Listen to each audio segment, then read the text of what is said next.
আপনারা হয়তো বা দেখে ভাববেন বাবারে মেয়েটা এত খাবার বানায়। আসলে আমি এই এতদিন যা যা দেখছেন সবগুলো কিন্তু একই দিনে বানিয়েছি। তো সেদিন আরও বানিয়েছিলাম স্কুইড ফ্রাই এবং হচ্ছে প্রন ফ্রাই। তো প্রন ফ্রাইয়ের জন্য প্রনগুলো আগে থেকে হচ্ছে ম্যারিনেট করা ছিল, সব রকমের মশলা দিয়ে ম্যারিনেট করে রেখেছিলাম এবং সেটা আমার মতো মশলা দিয়েছি, যার কারণে আসলে সব কিছু বলছি না।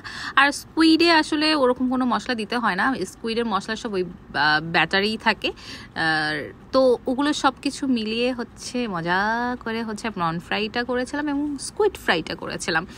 এখন জিনিসটা খেতে খুবই মজার ছিল। এটা তো আবার বললে আপনারা আবার বকা দিবেন, কিন্তু কিছু করার নেই, কিছু তো একটা তো শেয়ার করতে হবে আপনাদের সাথে। তাই আমি এই যে এগুলো বানাই, এগুলো আপনাদের সাথে শেয়ার করি এবং আপনাদেরকে একটু হচ্ছে লোভ লাগাই। লোভ না লাগলেও কি করব, জোর করে লাগাবো যে লাগতেই হবে লোভ। এবং আপনারা বেশি বেশি করে আমার ভিডিও দেখবেন এবং বেশি বেশি করে আমাকে বকা দিবেন। ওকে, টাটা, বাই বাই।